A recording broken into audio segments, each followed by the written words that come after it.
Yo, salut. Pour commencer, J-10 avant la sortie de Sol 12, qui sortira le 3 avril prochain. Normalement, à moins que le Covid fasse chier. Parce que si toutes les librairies sont fermées et que la poste l'est aussi, et que du coup on peut pas se faire livrer, ça va être compliqué de se le procurer. Enfin, on verra bien. Donc dans cette vidéo, on va voir dans une première partie tout ce que l'on sait sur ce tome. L'histoire, les personnages, l'intrigue. Puis dans une seconde partie, on va aller creuser cette saga qui est seule, car vous allez voir, il y a pas mal de mystérieux indices qui traînent dans les épisodes précédents, et qui laissent entrevoir des choses. Donc des pouvoirs de Layla au destin de Saul, nous allons voir les mystères du tome 12.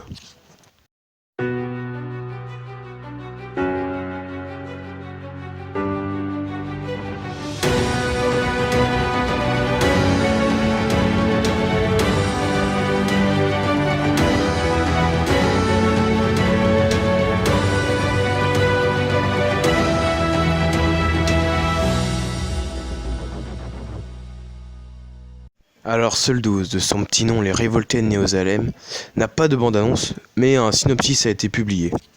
L'intrigue commence avec Saul, qui comme dit dans le tome 11, a marqué au fer rouge toute la 8ème famille. Face à cet acte cruel, la 5ème famille va se demander si c'est bel et bien l'élu du bien. Mais Saul va poursuivre dans cette voie en organisant des épreuves pour la 8ème famille, où l'échec s'en suivra immédiatement de la mort. Pour échapper à ça, Layla, qui je te rappelle est dans la 8ème famille, va donc mener une révolution avec toute la 8ème famille pour échapper à cet ordre de Néosalem. Donc voilà plus ou moins le synopsis officiel. Le personnage central de l'histoire sera donc Layla, bien que Saul aura une place plutôt importante, car il sera lié notamment à la 4ème famille qu'on va enfin découvrir dans ce tome. Une dernière chose qui n'a pas été dite dans le synopsis officiel, c'est la présence de Anton et Edwige, qui seront bien dans l'histoire, et qui peut-être accompagneront cette révolution. J'allais oublier, mais oui, Terry, Ivan et Doji seront bien dans ce tome 12. Seulement on les verra très peu, ils seront en dehors de l'histoire principale. Enfin pour finir, le tome 12 nous laissera découvrir un peu plus en profondeur les membres de la 5ème famille qui nous avaient été teasés durant le tome 11. Voilà donc tout ce que l'on sait sur ce tome 12. Donc ouais, toutes ces informations nous laissent pas mal de questions. L'intrigue est assez complexe, et encore je mets de côté tout ce qui est en dehors de l'intrigue principale. Parce qu'à côté de cette intrigue principale, il y aura apparemment des révélations sur les pouvoirs de Camille à travers Jonathan et le maître des couteaux. Mais pour le coup, là, c'est plus trop chercher des indices, c'est juste se faire spoiler un extrait. Alors, voilà, il n'y a pas trop d'intérêt, je préfère à la limite en parler une fois l'album sorti. Donc ma première question tout d'abord, c'est comment tout ça peut rentrer dans 46 pages ?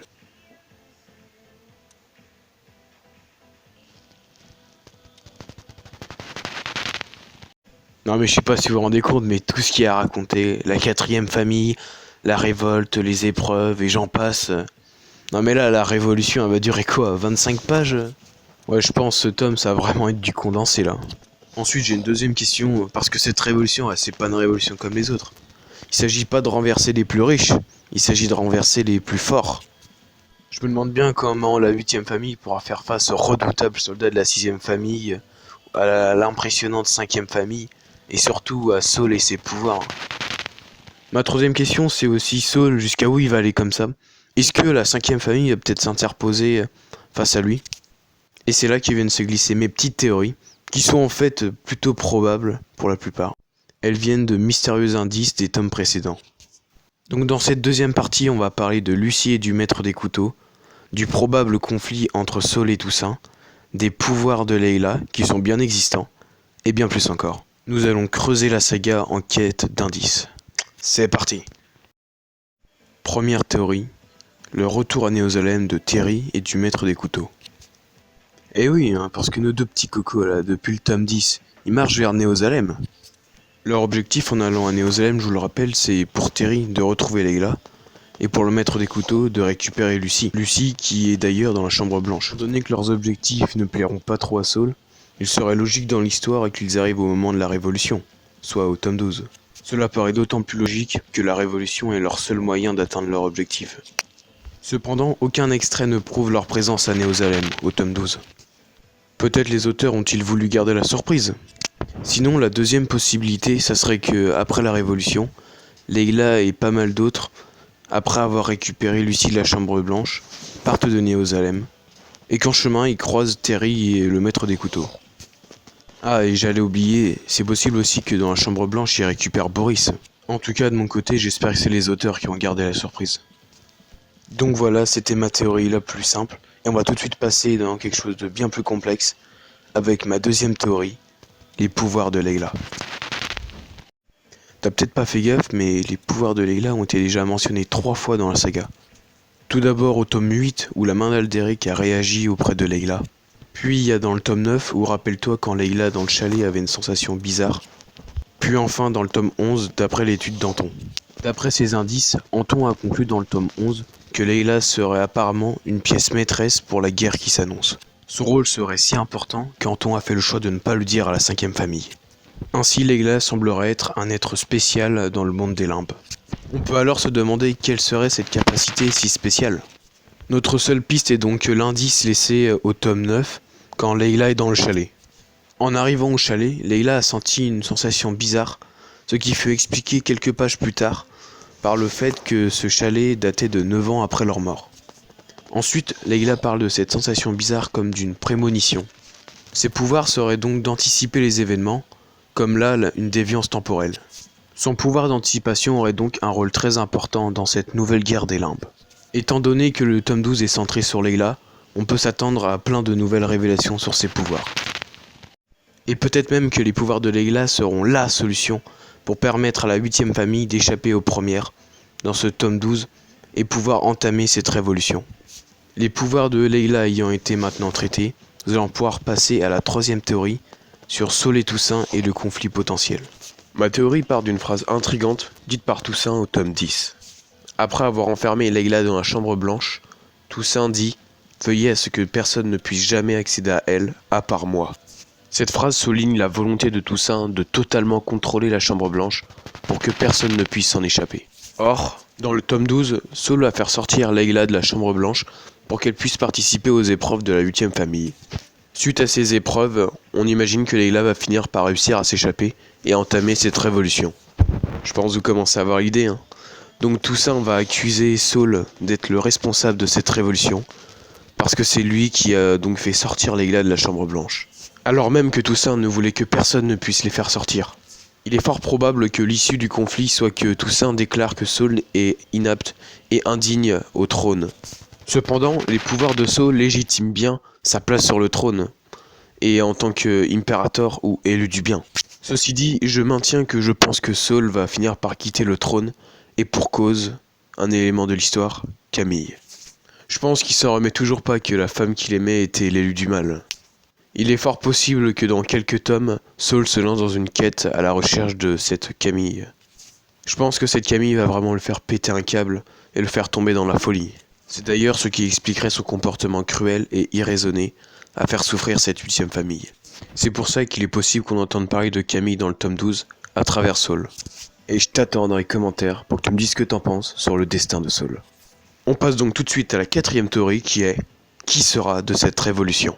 Alors cette 4e théorie sera la plus bordélique de mes théories, étant donné que c'est un peu un regroupé de plein de petites. C'est parti. On va commencer par parler d'Edwige. Dans ce tome 12, Edwige va s'allier avec Anton qui veut faire fuir Leila de Jérusalem. On peut donc penser qu'elle sera un acteur de cette révolution orchestrée par Leila. Cependant, la fin du 8 nous laisse présager qu'Edwige pourrait s'opposer à Leila. Il faut dire que Leila n'a jamais trop essayé d'inclure Edwige dans le groupe de départ, de par son comportement, mais aussi de par la jalousie vis-à-vis de Doji. Peut-être que ce tome 12 va laisser ressurgir un peu de rancune de la part d'Edwige. Pour continuer avec Edwige, on peut penser avec Anton, étant donné qu'ils sont de la 7e famille et qu'ils sont donc libres, qu'ils seront peut-être l'élément déclencheur de la fuite de Leila. Et pour rester sur les enfants de Fortville, il ne faut pas oublier Charlie, qui est de la 7e famille à Jérusalem. Et je me demande d'ailleurs qu'est-ce qui reste de la relation d'amitié qu'il entretenait avec Saul. On va passer à présent à un autre élément de la théorie. Et si Alexandre passait dans le tome 12 du côté des gentils? Ce que j'appelle les gentils, c'est ceux qui sont du côté de nos héros.